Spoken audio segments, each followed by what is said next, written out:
Hi అండి. నమస్తే. నేను మీ సునీత. వెల్కమ్ బ్యాక్ టు అమ్మ చేతి వంట కిచెన్ అండ్ వ్లాగ్స్. ఈరోజు వీడియో వచ్చేసి శ్రీరామనవమికి చేసుకునే ప్రసాదాల రెసిపీని అనేది చూపించబోతున్నానండి. అదేనండి చలివిడి ఇంకా వడపప్పు పానకం అనేది కూడా చేసి చూపిస్తున్నాను. చాలా సింపుల్గా ఈ శ్రీరామనవమి రోజు మీరు కూడా ఈ విధంగా ట్రై చేసి రాముల వారికి పెట్టి ఆ రామచంద్రుల వారి ఆశీస్సులు పూర్తిగా పొందండి. ఇక లేట్ చేయకుండా ఇవి ఎలా చేసుకోవాలో చూసేద్దాం పదండి.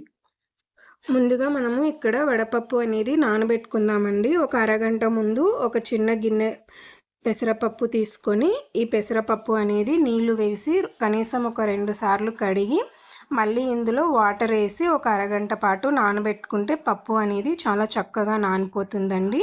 చూస్తున్నారు కదా, ఈ విధంగా కడిగిన తర్వాత మరోసారి మంచినీరు పోసి ఈ పప్పును నానబెట్టుకోండి. ఇప్పుడు ఈ గిన్నెను పక్కన పెట్టుకొని మరొక గిన్నెను తీసుకొని అందులోకి సేమ్ అదే చిన్న గిన్నెతోటి ఒక గిన్నె దాకా బెల్లం తురుము తీసుకోండి. ఇది వచ్చేసి చలివిడికి అనమాట. బెల్లం తురుము తీసుకున్న తర్వాత అదే గిన్నెతోటి అరకప్పు దాకా వాటర్ వేసుకొని ఈ బెల్లాన్ని అంతా కూడా కరిగించండి. ఇది పక్కన పెట్టుకోండి.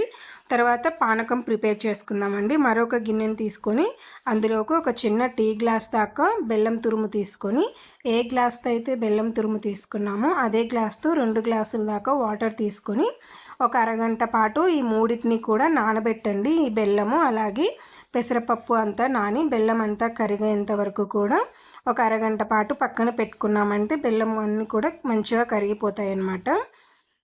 ఇప్పుడు అరగంట తర్వాత చూపిస్తున్నాను చూడండి, ఎంత బాగా బెల్లం అనేది పూర్తిగా కరిగిపోయింది కదా. ఇలా కరిగిన బెల్లంని నలకలేమీ లేకుండా ఫిల్టర్ చేసుకొని తీసుకుంటున్నానండి. తర్వాత ఒక గిన్నెను తీసుకొని అందులోకి ఇలాంటి స్ట్రైనర్ పెట్టుకొని ఈ బెల్లం పానకం అంతా కూడా వడకట్టుకోండి. ఇలా చేయడం వల్ల బెల్లంలో ఏవైనా చిన్న చిన్న నలకలు ఉంటే అవన్నీ కూడా సపరేట్ అవుతాయి. ఇక్కడ చూస్తున్నారు చూడండి, ఈ విధంగా వచ్చేస్తాయి అన్నమాట.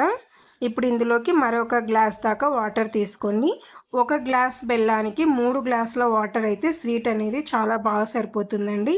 మీరు తీపి ఎక్కువగా తినే వాళ్ళైతే 2 గ్లాసుల వాటర్ అయితే మీకు స్వీట్ సరిపోతుంది. తర్వాత ఇందులోకి 1/2 టీ స్పూన్ దాకా మిరియాల పొడి, 1/2 టీ స్పూన్ యాలకుల పొడి వేయండి. తర్వాత ఒక 4 నుంచి 5 తులసి ఆకులు వేస్తున్నానండి. మామూలుగా అయితే గగ్గిర మొక్క అని ఉంటుంది, ఆ మొక్క గింజలు ఆకులు కూడా వేస్తారు, అలాగే తులసి ఆకులు కూడా వేస్తారు. ఇక్కడ నేనైతే తులసి ఆకులు వేసి ఈ పానకం అంతా ఒకసారి కలుపుకున్నామంటే మనకి పానకం అనేది రెడీ అయిపోయిందండి. చూస్తున్నారు కదా, ఇలా రెడీ చేసుకున్న తర్వాత ఇప్పుడు దీన్ని పక్కన పెట్టుకోండి. ఈలోపు మన పెసరపప్పు కూడా చాలా చక్కగా నానిపోయింది. చూస్తున్నారు కదా, ఈ విధంగా పప్పు అనేది నానిన తర్వాత మరోసారి కడిగి ఈ పప్పునంతా కూడా ఒక చిన్న గిన్నెలోకి తీసుకోండి. దీనిపైన కొంచెం బెల్లం తురుము పెట్టుకున్నామంటే సరిపోతుందండి. ఇంకా కొందరు కొబ్బరి తురుము, క్యారెట్ తురుము కూడా వేస్తారు. కాకపోతే మనము వడపప్పు అనేది దేవుడికి నైవేద్యంగా పెడుతున్నప్పుడు వడపప్పు పైన కేవలం బెల్లం మాత్రమే పెట్టాలండి. సో మనకి వడపప్పు కూడా రెడీ అయిపోయిందనమాట. ఇప్పుడు దీన్ని పక్కన పెట్టుకొని మరొక గిన్నెను తీసుకొని మనం ఏ కప్పుతో అయితే బెల్లం తీసుకున్నామో చలివిడి కోసం అదే కప్పుతోటి 2 కప్పుల దాకా బియ్యపిండి తీసుకోండి. ఈ బియ్యపిండి అనేది నేను ఇంట్లోనే ప్రిపేర్ చేశానండి. రేషన్ బియ్యం తీసుకొని దాన్ని 2 సార్లు కడిగి ఫ్యాన్ కింద ఆరబెట్టుకొని ఎండిన తర్వాత పొడి చేసి తీసుకుంటున్నాను అనమాట. మీరు కావాలంటే బయట ప్యాకెట్ పొడి అయినా తీసుకోవచ్చు. తర్వాత ఇందులోకి మంచి ఫ్లేవర్ కోసం 1/2 టీ స్పూన్ దాకా యాలకుల పొడి వేసి ఇదంతా ఒకసారి బాగా కలపండి. ఇలా కలుపుకున్న తర్వాత మనం నానబెట్టుకున్న బెల్లం పానకం ఉంది కదా చలివిడి కోసం, ఆ పానకంని కొంచెం కొంచెం తీసుకుంటూ పిండి అంతా కలిసేలాగా బాగా కలుపుకోవాలండి. మొత్తం ఒకేసారి వేయకండి, కొద్ది కొద్దిగా వేయండి. 1/2 గ్లాస్ వాటర్ అయితే సరిపోతాయండి మనం తీసుకున్న ఒక కప్పుకి. సో ఈ విధంగా చలివిడి అంతా కూడా ఇలా బాగా కలుపుకోవాలండి. ఇలా కలుపుకున్న తర్వాత ఇందులోకి ఒక టీ స్పూన్ దాకా నెయ్యి వేసుకోండి. నెయ్యి వేయడం వల్ల మంచి ఫ్లేవర్, ఇంకా టేస్ట్ కూడా చాలా బాగుంటుందండి. నెయ్యి వేసుకున్న తర్వాత దీన్ని ఒక చిన్న లడ్డులాగా చుట్టేసుకోండి.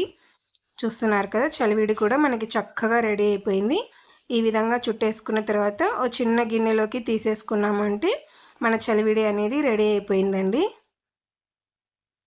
చూడండి ఎంత చక్కగా రెడీ అయిపోయిందో.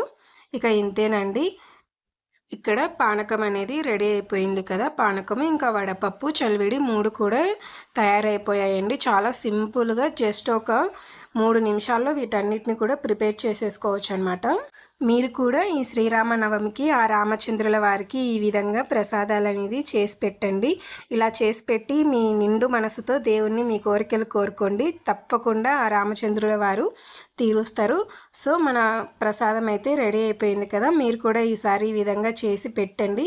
అలాగే ఎలా కుదిరిందనేది మీ ఫీడ్బ్యాక్ని కామెంట్ సెక్షన్లో నాతో షేర్ చేసుకోవడం అస్సలు మర్చిపోకండి. అలాగే వీడియో నచ్చితే ప్లీజ్ లైక్ చేయండి. మీ ఫ్రెండ్స్ అండ్ రిలేటివ్స్కి షేర్ చేయండి.